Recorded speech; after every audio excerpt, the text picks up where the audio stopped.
செய்திகள் வாசிப்பது ஸ்வேதா.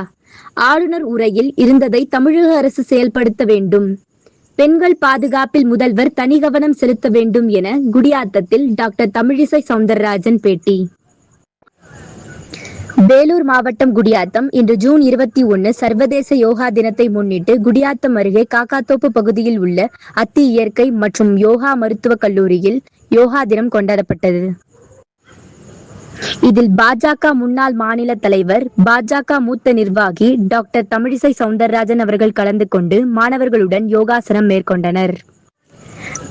பின்னர் செய்தியாளர்களிடம் பேசிய அவர், பெண்கள் பாதுகாப்பில் முதல்வர் தனி கவனம் செலுத்த வேண்டும். ஏற்கனவே ஆர்ப்பாட்டமும் செய்திருக்கிறோம்.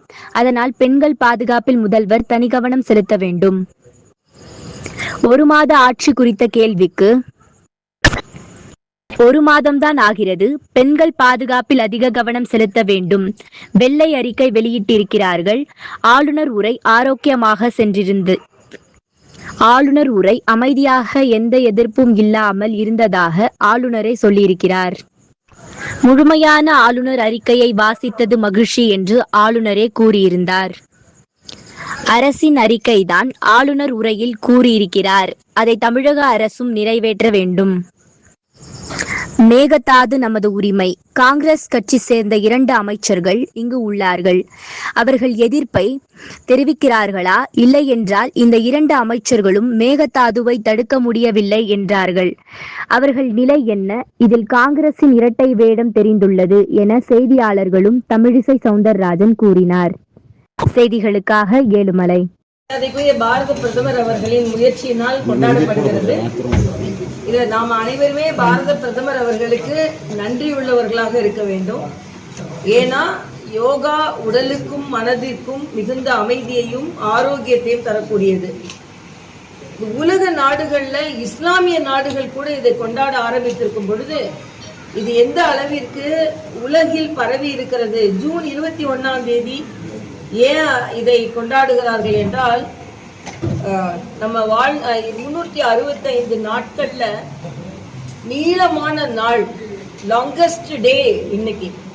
அதே மாதிரி டிசம்பர் 21 நம்ம தியான தினமாக கொண்டாடுகிறோம். அதுவும் மரியாதைக்குரிய பாரத பிரதமர் அவர்களின் அந்த முயற்சியினால்தான். அதனால எல்லாருமே இன்னைக்கு யோகா செய்யணும். என்னை கேட்டா தமிழக அரசும் இதை எப்படி மரியாதைக்குரிய பாரத பிரதமர் பிரம்மாண்டமான விழாவில் கலந்து கொள்கிறாரோ அதே மாதிரி ஒரு விழிப்புணர்வை ஏற்படுத்துவதற்கு முதலமைச்சர் அவர்களும் தமிழகம் முழுவதும் யோகா இந்த தினத்தை எல்லா அரசு நிறுவனங்களிலும் எல்லா பள்ளிகளிலும் குறிப்பாக பிரதமர் எப்படி கலந்து கொள்கிறாரோ அதே போல இளைஞராக இருக்கின்ற முதலமைச்சர் அவர்களும் இதை பிரதமர் அடுத்த ஆண்டெல்லாம் பிரதமர் எப்படி ஒரு பிரம்மாண்டமான விழாவை நடத்தி அதில் அவர் விழிப்புணர்வை ஏற்படுத்துகிறாரோ அதே போல ஏற்படுத்த வேண்டும், பங்கு கொள்ள வேண்டும் என்பதும் எனது ஒரு கோரிக்கையாக வைக்கலாம். அது மட்டுமல்ல, இன்று யோகா அனைத்து துறையினரும் பழக வேண்டும். குறிப்பா அரசியல்வாதிகளுக்கு மிக அதிகமாக தேவை. ஏனென்றால் அரசியல்வாதிகள் பல ஏற்றத்தாழ்வுகளை, பல கோபதாபங்களை, பல போட்டிகளை எல்லாம் சந்திக்கும் பொழுது அவர்களுக்கு இது இன்னும் அதிகமாக தேவைப்படுகிறது. அதனால் யோகாவும் சரி, தியானமும் சரி அனைவரும் பழக வேண்டும். இன்னும் சொல்லப்போனா வீட்டில் உள்ள பெண்கள் இதுக்குதான் ஒரு நேரம் ஒதுக்கணும் இல்லை. சமையல் செய்யும் போது இடையில கூட யோகா செய்யலாம். என்ன சொல்றாங்க, இப்ப விஞ்ஞான முறைப்படி என்ன சொல்றாங்கன்னா, ஐடில வேலை செஞ்சாலும் டாக்டர்ஸா இருந்தாலும் ஒரு 1/2 மணி நேரம் உட்கார்ந்துட்டு எந்திரிச்சு ஏதாவது ஒரு சின்ன யோகா செஞ்சுட்டு பிரீதிங்காலும் செஞ்சுட்டு நீ உட்கார்ந்து வேலையை பாருங்கன்றாங்க. அதனால யோகா அனைவருக்குமே தேவை. நான் பாரத பிரதமருக்கு எனது மனமார்ந்த நன்றியை நான் தெரிவித்துக் கொள்கிறேன். ஏனென்றால் இந்தியா உலகிற்கு வழிகாட்ட வேண்டும். அந்த இந்தியா உலகிற்கு இந்த யோகாவில் வழிகாட்டி கொண்டிருக்கிறது. இது முற்றிலுமாக இந்திய கலை. இது உடலுக்காக, உடல் நலத்திற்காக செய்யப்படுவது. அதனால இந்த நிகழ்ச்சியில் கலந்து கொள்வதில் நான் பெருமகிழ்ச்சி அடைகிறேன். உலகம் முழுவதும் இந்த யோகா தின வாழ்த்துக்களை நான் தெரிவித்துக் கொள்கிறேன். தமிழகத்தில் இந்த பாலியல் குற்றங்களா ஏற்கனவே அதற்கான ஆர்ப்பாட்டம் நடைபெற்றுக் கொண்டிருக்கிறது. முதலமைச்சர் தனி கவனம் செலுத்துவார் என்று நான் நினைக்கிறேன். ஏனென்றால் ஒவ்வொரு முறை பாலியல் பலாத்காரம் நடைபெறும் பொழுதும் இவையெல்லாம் கட்டுப்படுத்தப்பட வேண்டும் என்று மிகுந்த ஆதங்கத்தோடு நாம் எல்லாம் சொல்லிக் கொண்டிருக்கிறோம். அதனால நாங்கள் ஏற்கனவே ஆர்ப்பாட்டம் நடத்தி இருக்கிறோம். முதலமைச்சர் தனி கவனம் செலுத்துவார் என்று நான் செலுத்த வேண்டும் என்று நான் வேண்டி கேட்டுக்கொள்கிறேன். ஒரு மாத ஆட்சி எப்படி இருக்குது? கொஞ்சம் உட்காரலாம் தம்பி, டைம் ஆயிடுச்சுமா, பிள்ளைங்க எல்லாம் வெயிட் பண்றாங்க.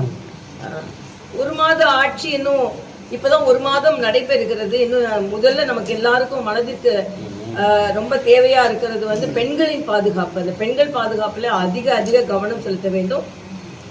வெள்ளை அறிக்கை சமர்ப்பித்திருக்கிறார்கள். ஆளுநர் உரை ஆரோக்கியமாக சென்றிருக்கிறது. ஆளுநர் உரை அமைதியாக, எந்த ஆர்ப்பாட்டமும் இல்லாமல், எந்த எதிர்ப்பும் இல்லாமல் ஆளுநரே சொல்லி இருக்கிறார். முழுமையான ஒரு உரையை வாசித்தது எனக்கு மகிழ்ச்சி. அப்படின்னா இந்த முந்தைய ஆட்சி எப்படி அதையெல்லாம் ஒரு குழப்பம் ஏற்படுத்தி கொண்டிருந்தார்கள், அந்த வகையில் எனக்கு மகிழ்ச்சி. நிச்சயமாக ஆளுநர் அரசாங்கத்தின் எண்ணத்தை தான் பிரதிபலிப்பார், அதை பிரதிபலித்திருக்கிறார். அரசாங்கம் அந்த வகையில் அந்த எண்ண ஓட்டத்தை பிரதிபலித்து நல்ல ஆட்சியை நடத்த வேண்டும் என்று நான் கேட்கிறேன்.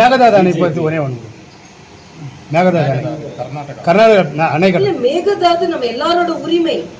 அந்த உரிமை நான் ஒரே ஒரு கேள்வி தான். காங்கிரஸ் 2 பேர் இங்கே அமைச்சராக இருக்கிறார்கள். மேகதாது அணை கட்டுவதற்கு அவர்கள் என்ன சொல்கிறார்கள்? அவர்கள் எதிர்ப்பை தெரிவிக்கிறார்களா? இல்லை என்றால் இப்பொழுது கர்நாடகத்தில் இந்த 2 அமைச்சர்களும் நமக்கு மேகதாதுவை தடுக்க முடியவில்லை என்றால் இவர்களின் நிலை என்ன? காங்கிரசின் இரட்டை வேடம் இதில் தெரிந்து கொண்டிருக்கிறது என்பதைத்தான் நாம தெரிந்து கொள்ளலாம்.